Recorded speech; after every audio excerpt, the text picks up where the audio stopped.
mengangkat kisah misteri, ironis, dan tragis dari berbagai belahan dunia.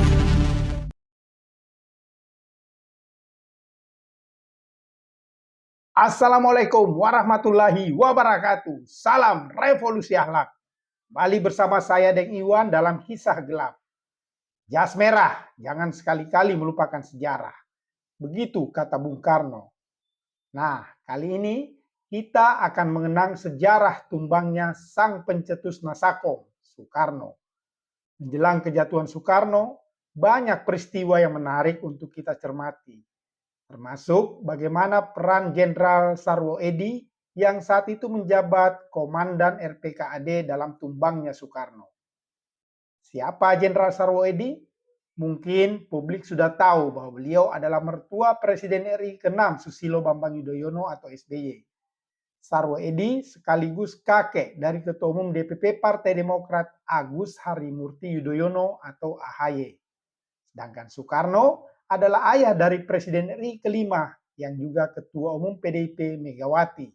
Soekarno sekaligus kakek dari politikus PDIP yang saat ini menjabat Ketua DPR RI Puan Maharani. Nah, untuk lebih jelasnya kita saksikan kisahnya dalam video berikut ini.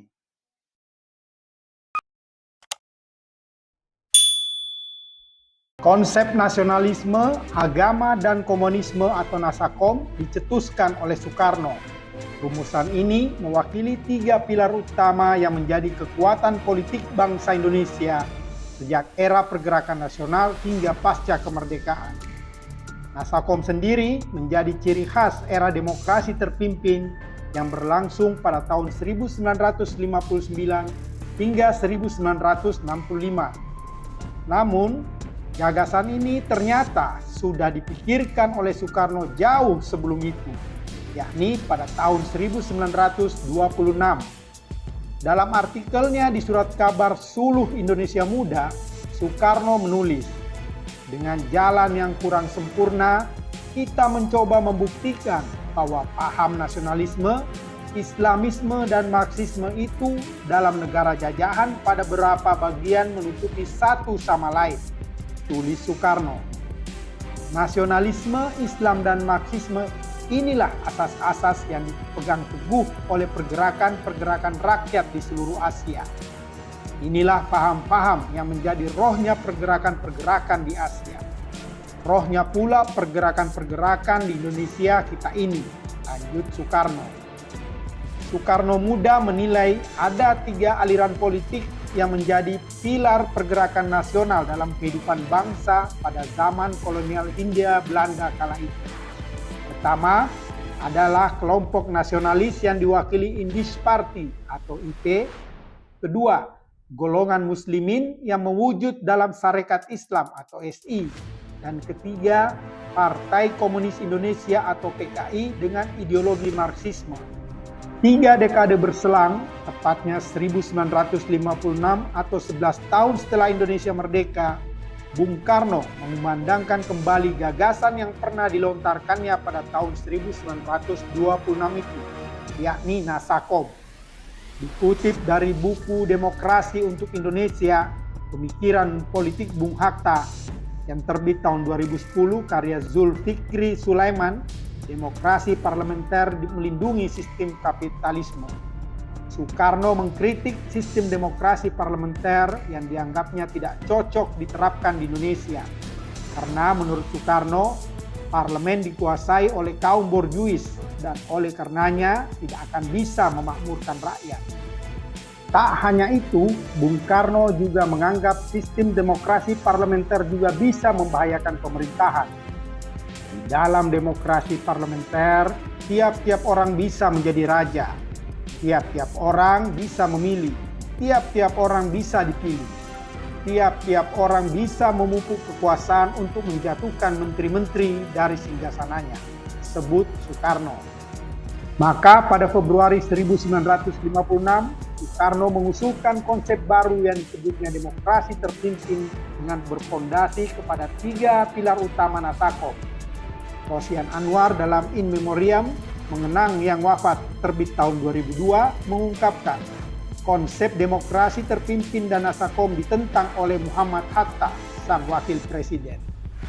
Menurut Rosihan, Nasakom berarti bekerja sama dengan PKI dan Hatta kurang cocok dengan itu. Bagi Hatta, demokrasi terpimpin membuat kekuasaan negara kian terpusat kepada sosok presiden, dan itulah yang memang terjadi. Syafi'i Ma'rif dalam Demokrasi dan Nasionalisme, Pengalaman Indonesia yang terbit tahun 1996 menyebut, Hatta mundur dari kursi wakil presiden karena Soekarno semakin otoriter. Dwi Tunggal pun akhirnya tanggal. Dua sosok proklamator berpisah jalan. Hatta menepi, sementara Soekarno semakin kokoh di puncak kekuasaan. Sepeninggal Hatta, Soekarno semakin leluasa mengkampanyekan konsep Nasakomnya. Dengan sistem demokrasi terpimpin, Bung Karno menyatukan tiga kekuatan politik dengan tujuan untuk semakin memperkuat posisinya. Nasakom memang menjadi tiga faksi utama dalam perpolitikan Indonesia kala itu. Ada partai-partai politik berhaluan nasionalis, terutama Partai Nasional Indonesia atau PNI besutan Soekarno, termasuk kalangan militer. Ada kelompok Islam macam Masyumi dan Nahdlatul Ulama atau NU, serta golongan kiri yang dimotori PKI. Tak berhenti di situ, Soekarno bahkan menyatakan bahwa Nasakom merupakan perwujudan Pancasila dan Undang-Undang Dasar 1945. Dalam pidatonya pada peringatan Hari Kemerdekaan RI tanggal 17 Agustus 1961, sang penguasa berucap lantang, siapa yang setuju kepada Pancasila harus setuju kepada Nasakom. Siapa yang tidak setuju kepada Nasakom sebenarnya tidak setuju kepada Pancasila. Seru Soekarno dikutip dari buku sejarah Perjumpaan Kristen dan Islam di Indonesia terbit tahun 2004 yang ditulis oleh Jan S. Aritonang. Soekarno melanjutkan, sekarang saya tambah, siapa setuju kepada Undang-Undang Dasar 1945 harus setuju kepada Nasakom. Siapa yang tidak setuju kepada Nasakom sebenarnya tidak setuju kepada Undang-Undang Dasar 1945. Selanjutnya, dalam sidang Pancatunggal seluruh Indonesia yang digelar di Istana Negara, Jakarta, tanggal 23 Oktober 1965, Soekarno lagi-lagi menegaskan tentang pentingnya Nasakom. Ik ben nasionalis, ik ben Islamit, sosialis, 3 in 1, 3 in 1. Aku adalah perasaan daripada Nasakom, kata Bung Karno.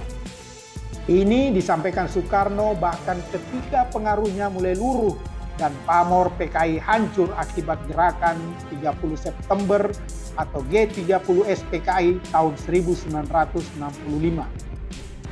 Sekuat apapun Bung Karno mempertahankan Nasakomnya, rumusan ini akhirnya kandas. Seiring peralihan kekuasaan dari Orde Lama ke Orde Baru pimpinan Soeharto yang sangat anti komunis. Lantas, bagaimana peran Jenderal Sarwo Edi, sang komandan RPKAD dalam tumbangnya Soekarno, sang pencetus Nasakom? Pada awal tahun 1966, keadaan politik Indonesia sedang kacau dan bergejolak. Itu imbas dari adanya G30 SPKI yang mengakibatkan gugurnya 7 pahlawan revolusi, yakni Jenderal Ahmad Yani, Letjen Suprapto, Letjen S. Parman, Letjen MT Haryono, Maijen DI Panjaitan, Maijen Sutoyo Siswo Miharjo, dan Brigjen Tatamso. Keadaan itu membuat para mahasiswa Indonesia geram, sehingga para mahasiswa melakukan gerakan demonstrasi di depan Istana Negara secara masif untuk menuntut pembubaran PKI. Mengutip buku seri Tempo berjudul Sarwo Edi dan Misteri 1965, sejarawan Peter Kasenda menulis di majalah Prisma pada tahun 1991 bahwa sebenarnya Sarwo Edi dan tentara memanfaatkan mahasiswa untuk menekan Soekarno. Hal itu dilakukan karena tentara tidak bisa secara frontal berhadapan dengan RI 1. Karena khawatir itu justru bakal mengkristalkan dukungan di belakang presiden. Peter mengeluarkan pernyataan tersebut atas dasar fakta di lapangan. Diketahui, Sarwo Edi dan Resimen Para Komando Angkatan Darat atau RPKAD yang sekarang dikenal dengan nama Kopassus atau Komando Pasukan Khusus sering membantu mahasiswa di balik layar dalam kegiatan demonstrasi kala itu. Aksi mahasiswa kala itu menuntut tritura atau 3 tuntutan rakyat. 3 tuntutan itu yakni bubarkan Partai Komunis Indonesia atau PKI, rombakan kabinet, dan turunkan harga. 3 tuntutan itu disampaikan mahasiswa ketika turun ke jalan. Taman hari, kehidupan rakyat semakin susah. Alih-alih untuk bermewah-mewahan, untuk makan sehari-hari saja rakyat Indonesia banyak yang tak mampu. Kondisi itu bertambah parah ketika empunya kekuasaan sendiri tak peka. Presiden hingga pembantunya, para menteri, seringkali mempertontonkan kemewahan, padahal rakyatnya sendiri di tengah kesulitan. Rakyat antri nasi, sementara di istana dansa-dansi. Apalagi pemerintah dianggap lembek terhadap PKI. Aksi mahasiswa dalam demonstrasi itu diam-diam dipantau dan dilindungi RPKAD. Tak hanya itu, Sarwo Edi, sang komandan RPKAD, kadang turun sendiri mengawal unjuk rasa mahasiswa. Sarwo Edi menyamar untuk memastikan tak ada kelompok yang mengganggu aksi-aksi mahasiswa. Para mahasiswa ketika itu juga sempat membuat Laskar Ampera atau Amanat Penderitaan Rakyat Arif Rahman Hakim atau lebih dikenal dengan Laskar Ampera ARH, yakni sebuah komando aksi yang dibentuk mahasiswa guna mengenang rekan sesama mahasiswa yang gugur dalam demonstrasi. Laskar Ampera ARH ini didukung oleh Sarwo Edi dan RPKAD dengan cara dibekali pendidikan militer dan dibekali senjata. Kami juga dipinjami pistol, kata Fahmi seperti dikutip dalam buku seri Tempo tersebut.